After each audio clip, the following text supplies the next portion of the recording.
Hello and welcome to the seventh season of Gotta Games. This is our sixth time doing a podcast, and I am joined by two people who were not recording it last season. So, first up, the one and only, the co-founder, Nathaniel. Would you like to say a few things? Nethlin 10 is back, baby. And then the next person sat out because they were actually playing last season, made a huge And impact. lost. Oh We pushed wow! for the final, but Okay. here's what it is.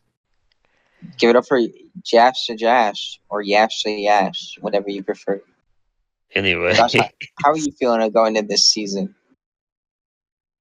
it's gonna be something, that's for sure. I think this is definitely a very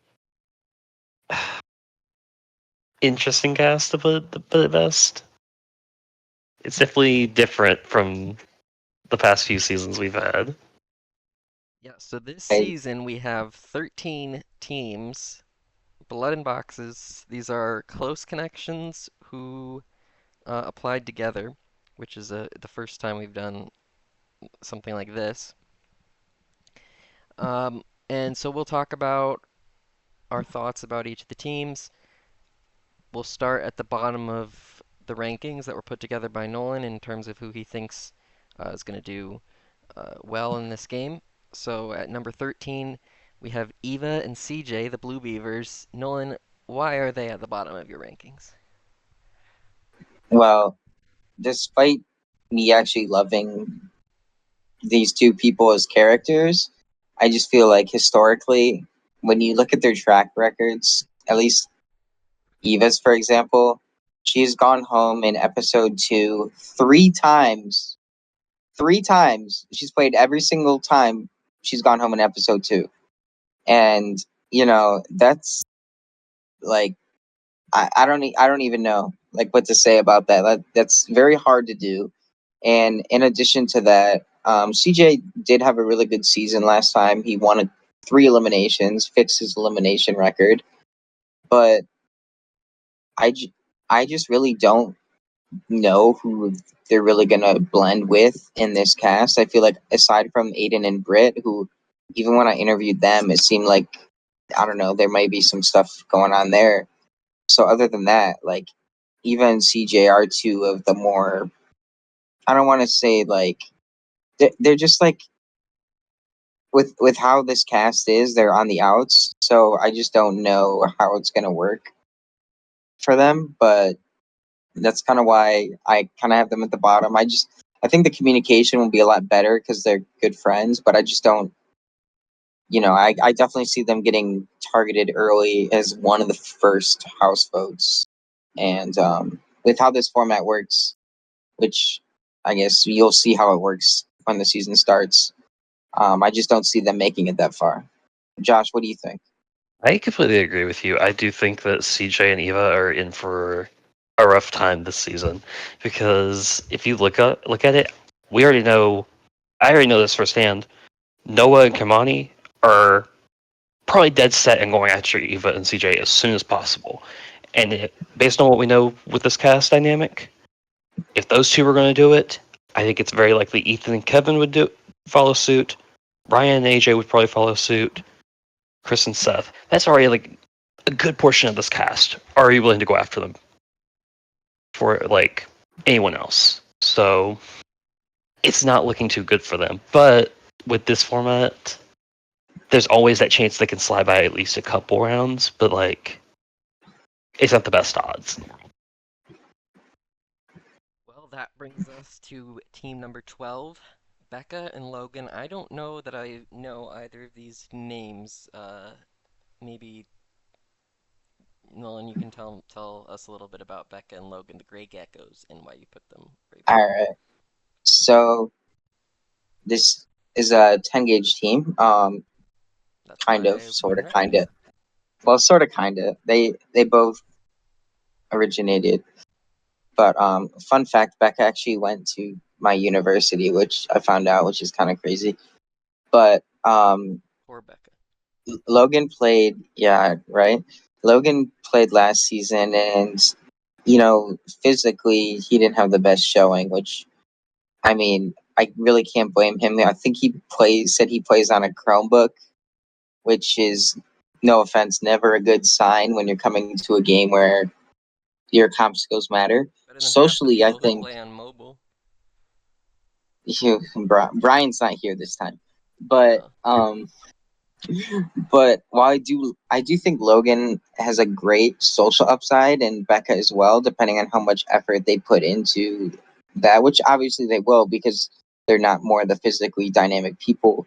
But I do think with the first two challenges kind of being more social live type challenges, sort of, I think they'll be able to like survive those. But after that, I think, unless they're pulling the lucky boxes or the kill card, whatever you want to call it, then I could see them getting last place in a couple of challenges. And if they don't get saved, I could see them going into an early elimination and going home. But I really am rooting for them. They are very interesting. Becca's only going to be debuting, and Logan's only going to be on his second season. So we need some young blood in the franchise. So go, Great Josh, Geckos.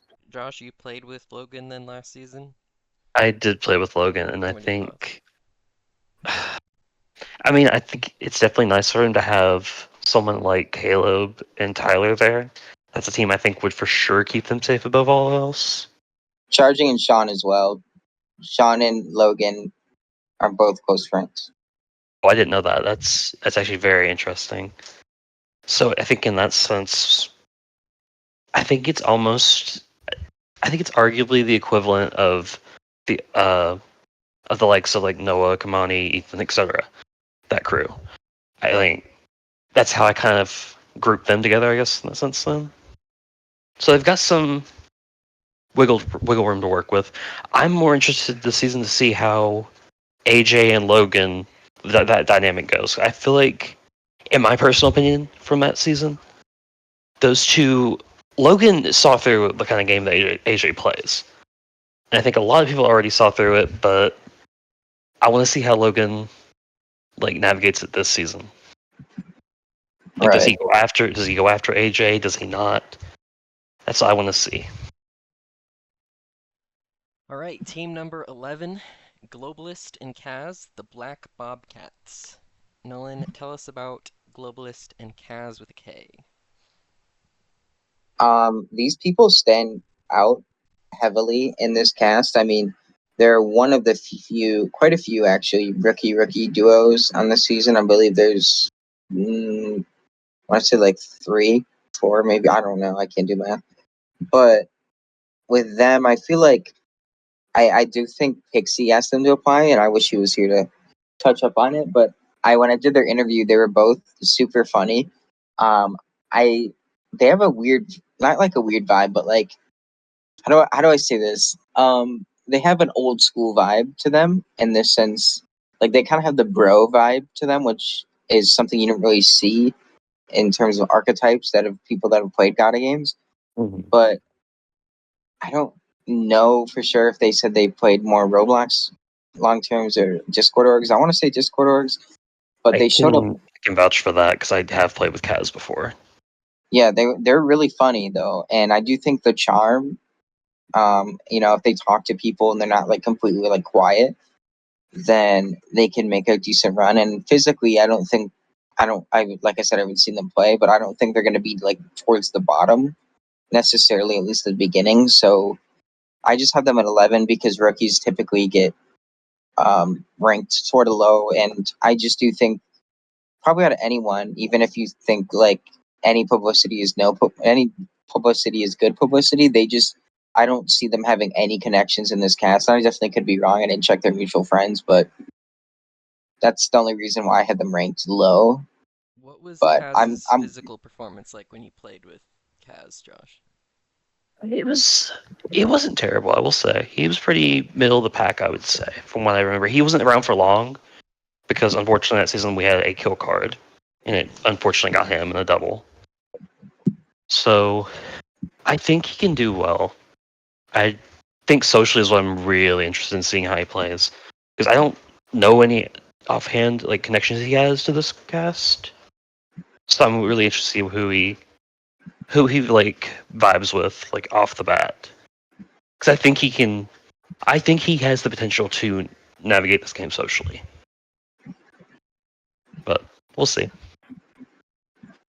Definitely rooting for that. All right, well, next is the White Weasels. We're going from the Black Bobcats to the White Weasels. Sean and Charging, another couple names that I'm not super familiar with. So, Nolan, you put them at number 10. Okay, so speaking from past experiences, Charging, I don't even know where he really came from. I know Josh and I were introduced to him in the Cejay world, and he ended up making the final in the most recent season. And he definitely is an underrated competitor, but Gata Games is always different. It's not your typical long term style comps, especially not anything like Surf or Joey does. But I do think he's good when it comes to that aspect. Socially, he puts in work, I will say, but I mean, when I played with him, I didn't really see where that work was necessarily going towards. Sean, on the other hand, is a pretty good social player. He's going to have Logan and Caleb, so those two duos already having a built-in connection with. So rookie wise, that gives them an up. And then Charging just played Surf with people like Noah, Ethan, Chris, Seth, Ryan, and so that's why I kind of rank them a little bit higher. Um, Physically, I don't. No offense, I don't know how good Sean really is going to be, and Charging is kind of middle of the pack. So I do want them to succeed, and I do think socially, like Sean can do more than Charging can do more of the physical side, but I just don't know where they're necessarily going to fit in for their first season. This is another duo that's full of rookies, so I kind of just have them. They have a quite a few. They have a decent couple connections. It's really just going to come down to how the game kind of shapes out. So that's why I kind of have them at number 10. Josh, what about you? I think you brought up something interesting to me, with the fact that he, on one hand, has what Caleb, Tylor, etc. That crew. On the other hand, they also have a connection with, in my opinion, based off the way Surfs went. Charging's biggest connection from that season was Seth. If correct me if I'm wrong on that. So I think he definitely has an in with that side. If anything else, I just don't know how strong that connection's going to be. So I don't know. Yeah, no, It's a totally. very interesting dynamic to have both those sides, to have someone on the end from.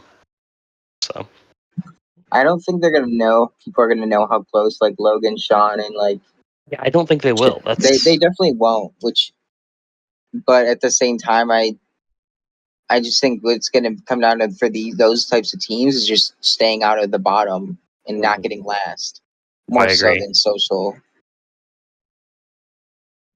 Tanner and Brennan. Nolan. So I don't know if you guys knew this, but this is supposed to be like a partner season, people that are actually close friends or close to one another. And Tanner and Brennan are actually twins, which Oh wow. I didn't even know fucking Tanner had a twin, to be This honest. is Gotta Games alumni Tanner, aka Arm Flailer, right? Yes, Yep. and this is God of Games, Tanner, like winner, God of Games, Yep. legend. So I do He has have a them at secret alt 9. account that he's pretending is his brother. I do have them at 9, which you could argue could be a little bit high, but the thing is, if Tanner wants to do well socially, he can, right? He's a busy Agree. person. He's pretty busy. Sometimes he just doesn't like show up to things. Like I know the last time he showed up in season 5, he did not compete in the challenge. Ended up getting voted in and ended up losing the elimination. Um, and like I don't know, I feel like he won. He won, and then ever since he won, it's kind of just been like a fall from grace, which is kind of fucked up to say, but like I think this is a great chance for Tanner to rebound with someone. Like, if you're going to think about communication and stuff like that, there's no better team than twin brothers in this game. So they should have the best communication in terms of these challenges and making sure you're on the same page than any other team. I it's just gonna come down to how much they put in. I know they did Brennan when they did their interview. They did mention that Brennan has played like long terms within like Tanner and their friend group, like just little hosted games between their friend group. So he does have some of that experience, but this is more of like a Roblox type field. So, Tanner's not like a terrible competitor, but I wouldn't necessarily say he's the best at like anything really. But like I love watching him play. He's always funny when he puts in effort, and that's why I have them at number 9. Another OG who we haven't seen in 2 seasons. So So, Josh, I'll ask you, do you think that Tanner's gonna be carrying their team, or do you think Brennan is gonna surprise people this season as a newcomer? That's what I don't know. My biggest fear for Tanner is whether or not he's gonna give it like 100% of his social game. Because I remember, was it the last time he played? He literally did he not vote or something? Not do the daily, and it literally sent yeah, him home that episode. he So he like that's my didn't do the big daily, and concern. then they lost the tiebreaker randomizer, and then they just easily voted him in, So yeah, no, and he that's my big lost. concern. I mean, I'm interested to see what Brennan brings. I really am. I love to see what rookies bring all the time. So I think it's the I mean, most interesting duo dynamic for sure. yeah, because it's like you mentioned, on paper have probably the best communication in theory. You know, Like they grew up in the womb together. I mean, like Let's move on to Charlie, our favorite Charlie. Let's go. And Jackalyn, Purple Penguins. This is the Charlie I'm thinking of, correct? this is I X think so. controversial. Get in your face, Charlie X. Um, Love Charlie. I've actually spent a lot of time around him recently. I don't know. I feel like when I need a degenerate friend that's up at late night hours when I was working and stuff, I'd hang out with him. Uh, Um, oh well, very, very your degenerate late night hours are defined as like 7 a.m. well. Because I'm up at like 3 to 4. You messaged me at 6 a.m. Today, your time, so I don't Yeah, want to yeah, hear you it. did. When I was, but anyway, um, that being said, Charlie and Jackalyn, I don't really know much about Jackalyn. I know she did apply for this season. The coaches, the The coach is captain's a one, yeah. cast. Yeah, but she didn't get cast. I feel like that had a lot to do with us not knowing who the fuck she was. And which honestly, maybe we made a mistake because the rookie class was kind of ass. Not gonna lie, but um, So No, I'll I agree with do you on what's that. think Jacqueline's connection with Charlie? I might have missed it. they're like best. They're like best friends. Okay. I think they said they met up once. I don't know, but they hang out. They play Minecraft. I know they said that in their interview. I think the issue is, and the reason they're ranked at 8 out of 13 is I think Charlie is actually one of the strongest solo competitors on this whole list. This cast, I feel like he'd be like top upper middle of the pack, but with people like Josh not playing and stuff, I think he is one of the upper echelon things. It's just he like I don't know what it is, but he always manages to like ruin his own game or just like start to fight with people for no reason. And like there's a bunch of firecrackers on this cast, and like if he was doing fine, Josh, if you remember last season, like he wasn't really getting into it with anyone, and then when the round he won power, his like whole social game and strategic game just kind of I will collapsed. defend him on one thing because he was put into that position not on his own accord. No, he definitely was, but it's still hard for him. I feel like not to like burn bridges, and once he gets to that point, like there's no apologizing. It's straight like I'm gonna say whatever I gotta fucking say to you and to break you, and I get it. It's the whole scorched earth strategy, but at the end of the day, I do think they'll be like physically strong. I know Jacqueline said she had like a busy schedule, but like I do think if people are gonna look at to take out the next team on this list, then they're gonna be someone that could be seen as being put in against them to try to take them out. That being said, it would be cool to see Charlie finally get a win, but you know, I just don't. I just think socially, towards the end of the game, they're not going to be able to dodge the final eliminations. What about you, Josh?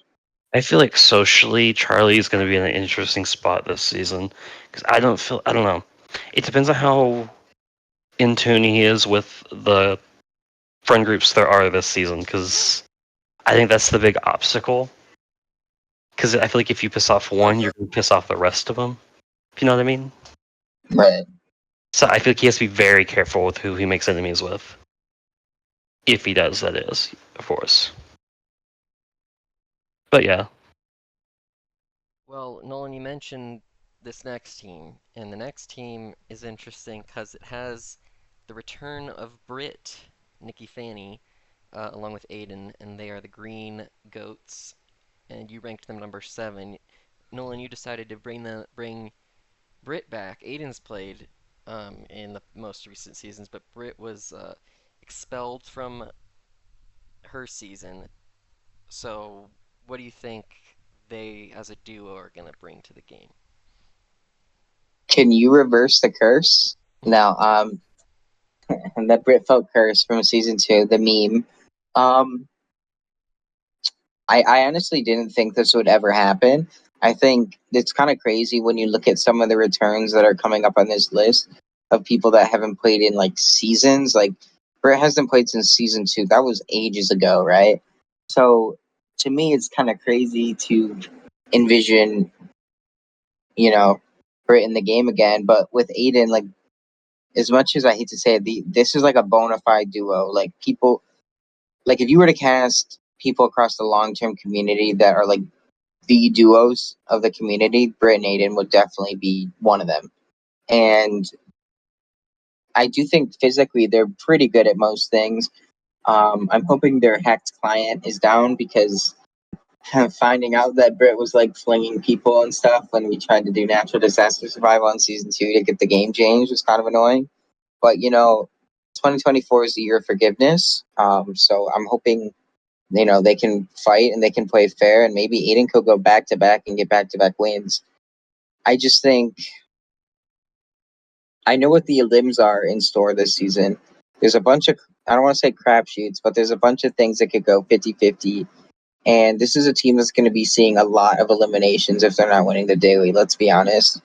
Unless Brit miraculously is on their best behavior and there's a major switch up in the power structure of this game, then I think we're getting quite a few eliminations from this team until they either go home or make the final. And that's why I have them as 7, because I think physically, Aidan's a god of games. Brit's no slouch. And I think combined strength, they're probably top 4, no doubt. But I just think socially, they're going to end up in a lot of eliminations. Josh, do you have anything to add? Give me a second. I feel like when it comes to Brit and Aidan, they are 100% going to be one of the first teams that are targeted alongside Eva and Cejay, because if you look at it, there's several people that have said, I do not want to see Brit and Aidan on this cast, particularly Brit. I'm looking at the likes of Caleb, Tylor. I could probably assume Ryan may be the same. The list goes on. I think, if anything, they would be probably going in as well, whether it be through a house vote or through the winner vote in that first round if they do not win. That is my opinion. And I think that trend is going to continue until, like Nolan said, a power change happens, which I don't see in the near future. Well, I do. Okay, I just this is kind of embarrassing. I just thought about this mid season, but I do have to bring up the fact that the boxes do have powers in them. This is something I totally Mm-hmm. glossed over. So if I just look at the list real quick, might as well just get it out of the way now and bring it up. There are things that we have. We have double votes, we have immunity, we have things to penalize other teams. All this types of shit. So I do think that could also play factor in how this game gets played and add a layer of messiness. The I, boxes are a huge twist of the season, but mhm. I still I still think they're gonna go in a lot. I think the only like boxes I could look at and be like, okay, yeah, that would definitely like change things up a bit. Would definitely be like immunity if they were to get it, or like there's one thing that was like deflect any votes you get playable until whatever. Yeah, I think that one, but that's the only two I can think of off the top of my head. They'd be like, okay, yeah, they can change the direction of the game with those two, but after that, then what? You know? right. All right. Okay. Mm, Well, next at number 6 is Noah and Pudn, and I believe Pudn is. Kamani. That's Yeah. what. Okay, yeah, I didn't know which one. That goofiest fucking name we've ever had in this series, but this is I another love rookie it. team. This is the highest rookie team I have. The yellow Yakakakakas. Um,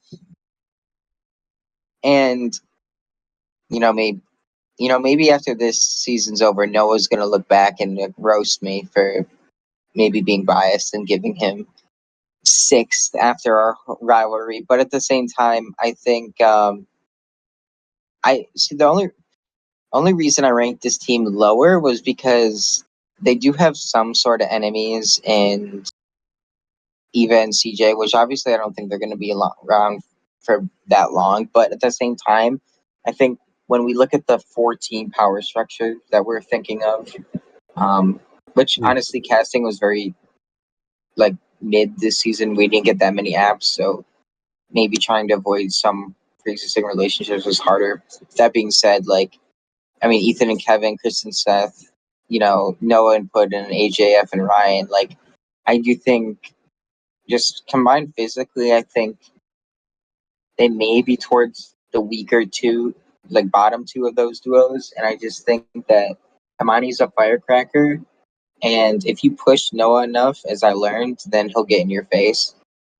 So I don't know. I had them at 6. I think rookie wise, they have a bunch of connections, but it depends on how they conceal themselves and watch their like target on their back, because realistically they shouldn't have a target on their back, right? Like over most of the other teams in their alliance, like based physically. But at the same time, like I do worry that, and this sounds, I'm not trying to be rude, but I do feel like maybe Kamani's a firecracker and Kamani could get in people's faces, and if that happens, like I could see that increasing their threat level. But I'm excited for them, to be honest. I think this is going to be a very entertaining team.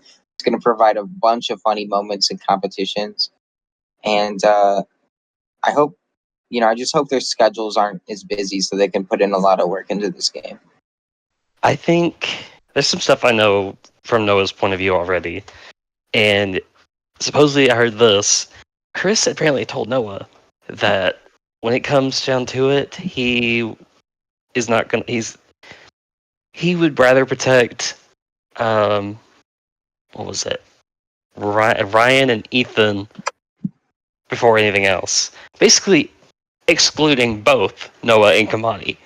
And now Noah has that information. He's deliberately not telling Kamani right now because he knows if he tells Kamani, Kamani might like Very interesting, start to be something. honest. So I think Noah recognizes that he needs to be careful of what he tells Kamani, so that Kamani doesn't like increase their threat level or whatever. You know, like Noah knows what he's doing. I very much so think he knows exactly every step of what he's doing. It's very deliberate, and it goes with any game he plays. So I have very high hopes for this team. So I think they have a very good shot. I think because I think aside from like, let's see, I don't know. I wouldn't say they're the weakest in terms of the friend group we just mentioned because I think it's a very balanced set of four. You know? No, I agree, and I know Noah strategically is a menace, and Noah is someone that, while the other teams, like I specific, like maybe Ethan and Kevin, and maybe like Chris and Seth, maybe not as much, but like I do think that out of them, Like Noah will go and socialize with the other people in the game more And than any he's of the very, people mentioned. and I think he's very effective about it too. So, but yeah, I think that team right there is a very. I arguably think they're a contender to win, but it all comes down to how everything shakes out at the end. All right, Nolan, at number 5, you have Adam and Ben, who are the Orange Owls. So do you want to introduce Adam and Ben, and why did you put them as the bottom of the top 5? So, Josh, you were there last season. I think Adam surprised a lot of people. I honestly like I had no idea who this dude was. I cut him for like a season prior, and seeing him apply, I was like, you know what, we'll give him a chance. And he took out quite a few people in his path. He beat like Ryan and That one's Alex. a very controversial one, though. If It we it remember was correctly. it was, but like I think it. I still think they win had like Adam been with like they win even more like if Adam was like with like someone like not Marks. I mean, So yeah, but if you look at that little misstep by no, Ryan, I then agree. I agree, but I still do think he had a bunch of like other good moments in mhm. his season. He performed pretty well in dailies when he could show up. And honestly, I think socially, like he did put in a good amount of work. He just didn't have the connections the first season, and he ended up finding himself with the people like working with like Aidan and stuff, which I do think he could do again. Like he could have people on that side, but I don't think he's gonna necessarily get into bed with them where he's gonna be locked into place. His partner Ben seemed pretty funny too, and they had decent chemistry. The only issue with them is like we do have. I limited it to 3 live challenges, but we do have 3 live challenges, and they both are of the British. I will say, I believe, or across the pond, maybe is a better statement. But I do think they might have some sneak by potential, at least for a good part of the game. And physically, I don't know necessarily how good Ben is, but like physically, I do think they could definitely surprise more people again and maybe sneak their way at least in it. Pretty make a good run in the game. What about you, Josh? What do you think about the Orange Owl? I'm not sure where to rank them, to be honest. I think they're very much so a wild card to me because it's like I mentioned. I'm trying to think in terms of the cast, how like some of the people that played last season are going to look at how Adam won his eliminations. It's that first one. I look at Ryan. What does he think of that? Does he look at Adam as beatable and just throws him in as a like like a burn nom or something? Right. So that's how I'm trying to look at it a little bit. So I don't know. I'm really not sure where to place them. I think they could surprise us again, like you mentioned. So All right, well, hmm. at number 4, AJF and Ryan are both back this season. They are the Pink Peacocks. So Nolan, what are your thoughts on them? You put them at number 4. Josh, I know you have some things to say about AJ, but we'll get to that. I think we saw this duo actually win a daily challenge together in the last season we just had. I think they were sort of friends, but I do think the last season, really solidified their friendship and relationship.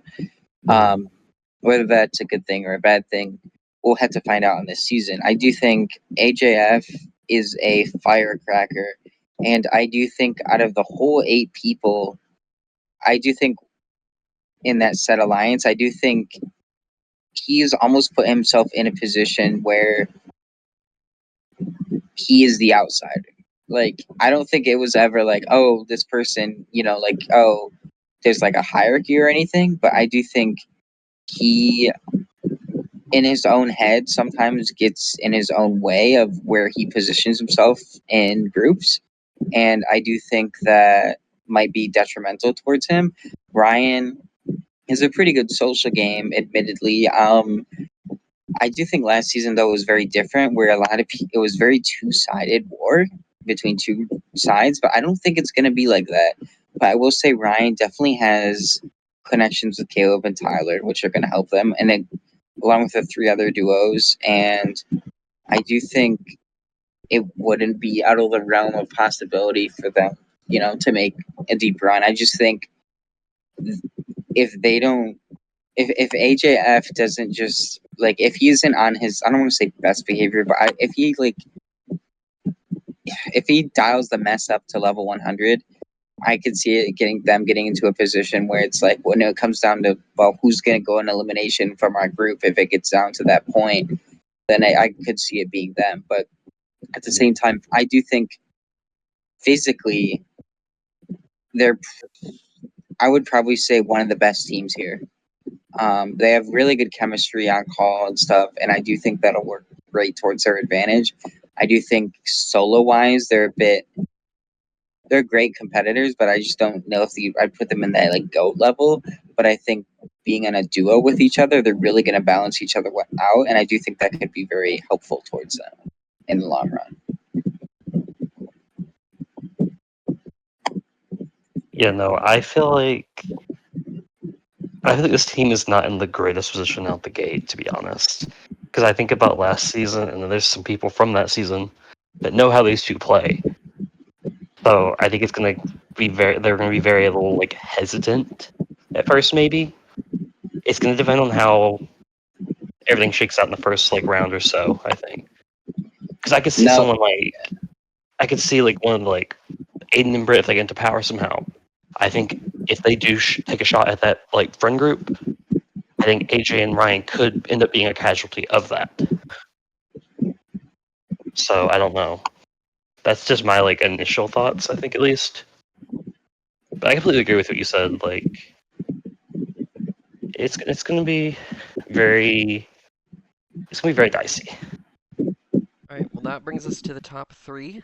And these are a couple of classic competitors from this series. Tylor and Caleb, the Lime Lions this season. Nolan, you have them at number three. I know that they are some tough competitors. Why did you put them at number three? okay. So I do think had we changed history, Tylor would have played a lot more seasons by now. But I do think it's crazy to see him coming back along with Brit from season two, having not played in 5 seasons. So these are two of the three big returns, or actually two out of the four, and we'll get to the next two after that. But I, I mean, they come from season two, which was years ago, but it's crazy to seeing Tylor back.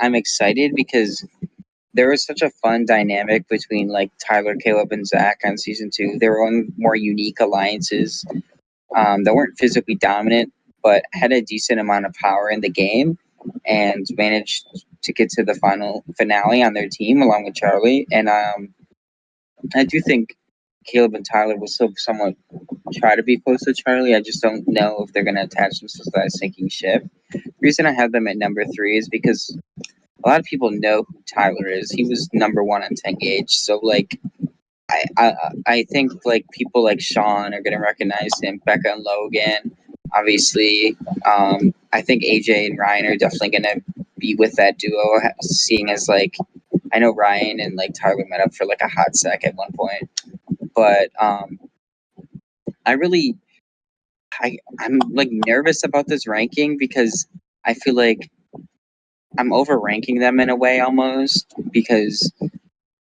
I put Caleb pretty high the last few times and he kind of burned me. No offense, Caleb, love you. But I do think socially this is going to be one of the best teams not in said like core. And I do think if that core implodes and there's a civil war, this team can easily fill the gap and easily take one of their spots into the finale. Physically, I don't think like they're obviously going to be the best necessarily if they go into elimination. Caleb doesn't have the best limb track record, but that being said, like I said, the limbs this season are kind of wild and out there, so I think anything can happen. But I'm really excited to see Tylor return. Had I not cut him on season three, because of scheduling conflicts. I do think he would have played quite a few more seasons since then, but I'm happy he's back now, and I'm hoping, this isn't going to be the last time we see him.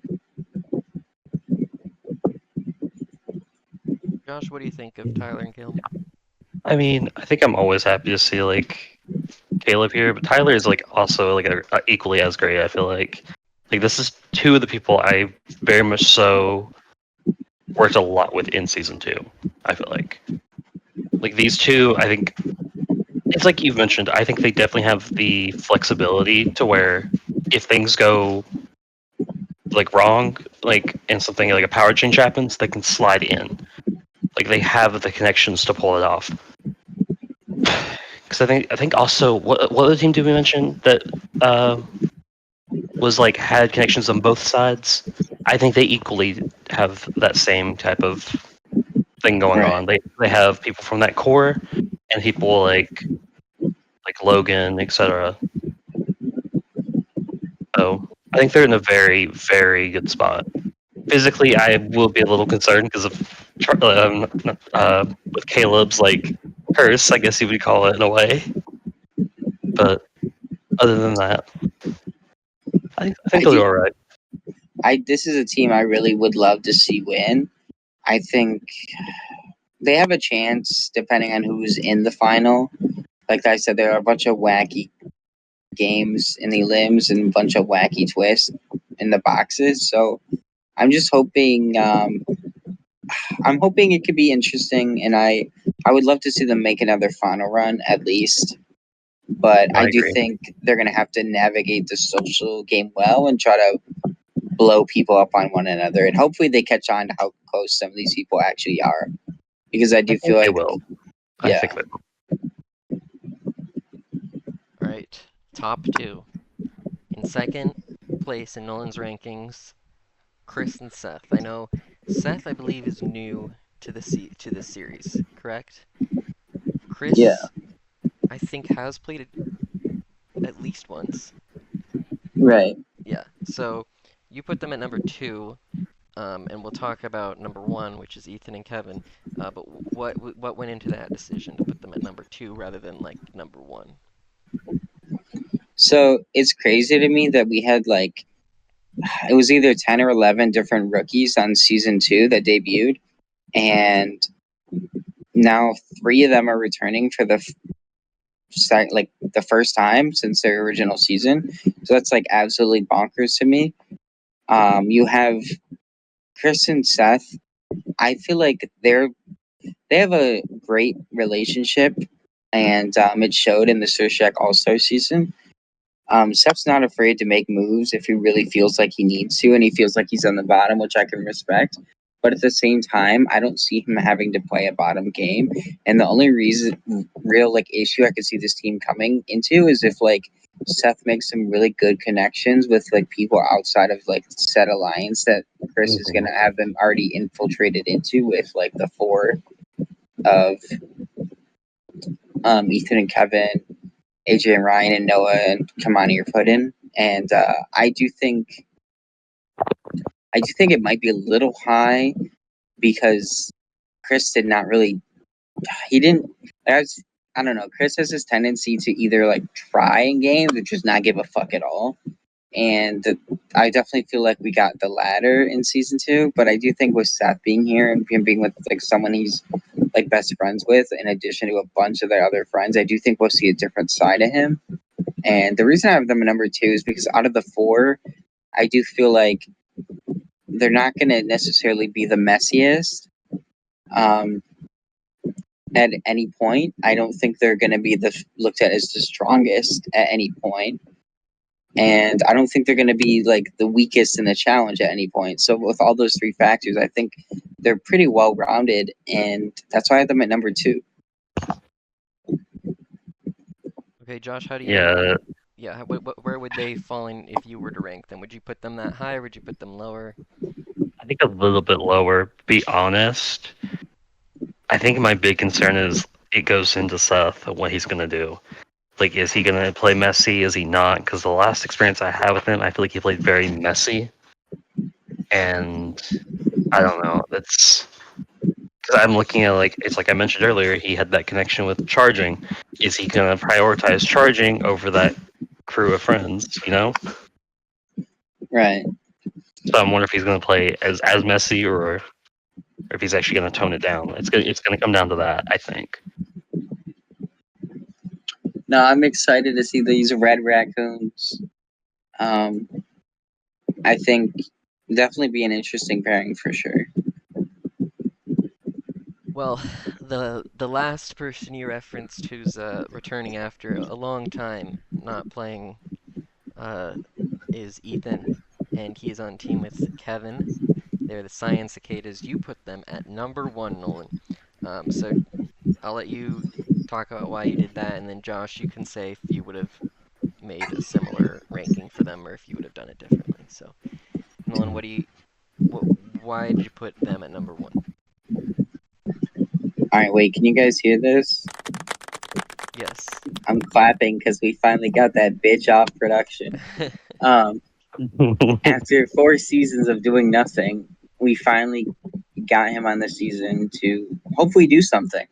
Um, wow, it's kind of crazy. I have Ethan ranked number one because it was so long ago. But I do think after seeing him mollywop me in the finale of Sir Shaq's The Challenge, and just I do think they're going to be a great, strong force in the game. I do think people are smart. This is the duo they'll go after.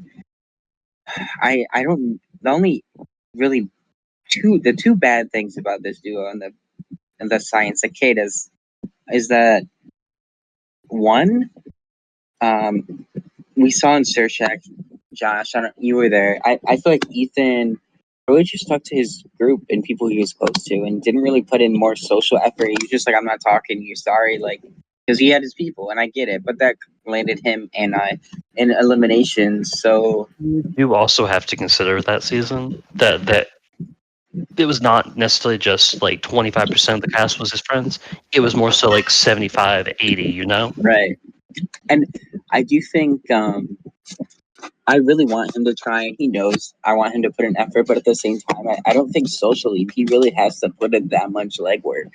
I think if Ethan can get himself in a position where people just vibe with him and like him enough, which is pretty simple. I mean, he's a very likable person, and if he just continues doing that, then I could easily see the rest of his allies putting the target on their back by their actions. And these are people that if they're gonna flip on like said alliance, they're not gonna flip on Ethan and Kevin of all of the people in that whole chat.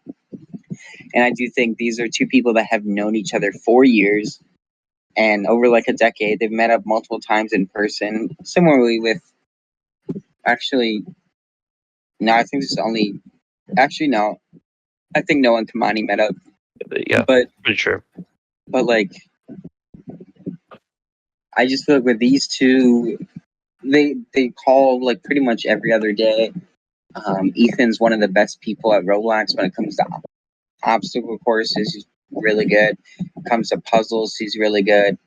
And I think that just the mist of all these people that have like seen him on production, even though he doesn't do anything, just seeing him in that role now in the game with him, I think some people are just not. I don't want to say starstruck, but I feel like people aren't going to be like, I want to get Ethan out. Like Mm-hmm. I do think him and Kevin both like, and Kevin is a very strong social player. We need to touch on that real quick before I hand it over to you, Josh. Like Kevin is one of the best when he wants to be. He constantly gets far in orgs outside of Roblox, and they're my winner pick. I know we're gonna get into that soon, but I do think the Science Cicadas, it's crazy. I said to Ethan, like, you're the cicadas because you're finally waking up and playing after 6 seasons, setting the record for longest gap between seasons, and also the first time the color cyan has been used since season one, actually, when I believe they lost, Patrick lost at the rest of the squad. But Josh, what do you think? I think this pairing is easily, like you've touched up on a little bit, the most deadly social players possible in this cast. I can't. I have honestly thinking of it right now. Can't pinpoint one team that will go after these two. At least initially. and I don't see a reason for them to. You know, Mhm. when I feel like they're the obvious choice. So like I could see Ethan and Kevin avoiding elimination possibly. Like, it's a realistic chance, unless they get like they would have to get royally screwed over with like some type of twist. I think in order for them to go in. If people want to win this game, this is the team they need to get rid of before the final. Because if you have to go up against them in a final challenge, it's going to be tough. I think it also depends on who Ethan and Kevin go to the end with. I think if they go with their friend, they go with the core group. I think it's going to be. I think they stand maybe the best shot. Like it's like I mentioned. I think that I don't know. When I look at it, my personal opinion is it's either going to be within that friend group, Noah and Kamani, Ethan and Kevin. That's my top two teams. I feel like for me personally. Right. But I feel like in terms of when I look at the two teams, I don't see as many faults in like Ethan and Kevin. So I think they're definitely going to be the team to beat, like you said. All right. Well, does anybody else have anything they want to say about Ethan and Kevin, or anything that came up that you thought about another team since then?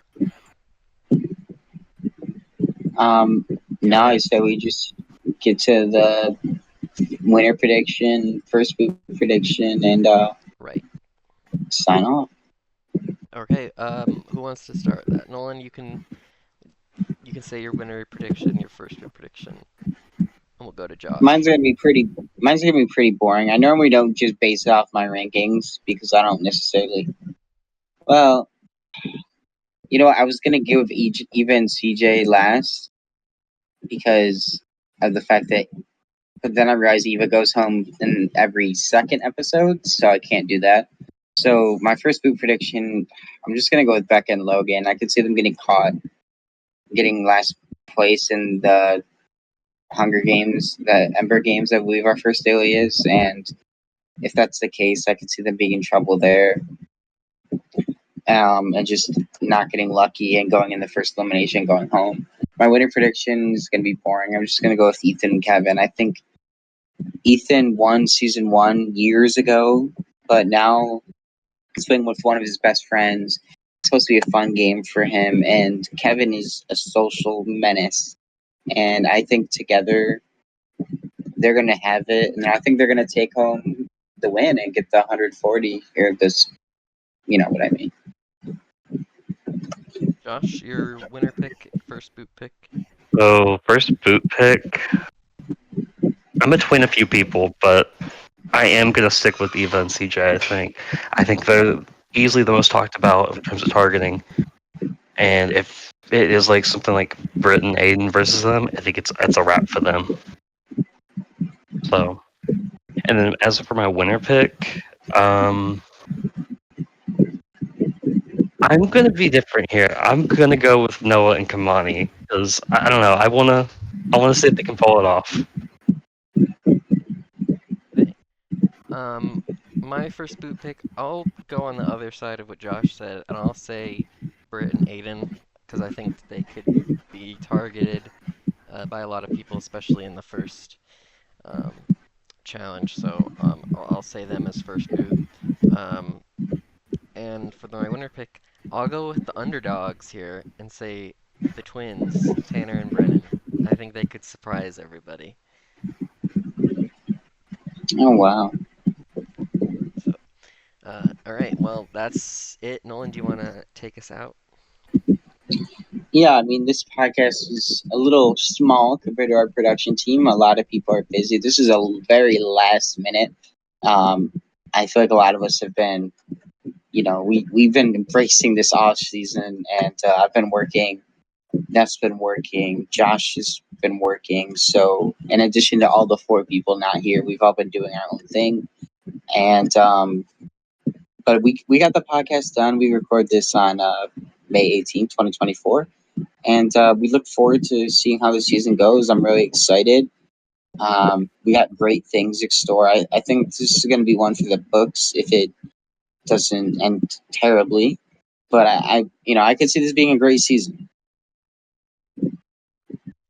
But All right. With that, that's all I got. all right, we'll end it there. Bye everybody. Bye.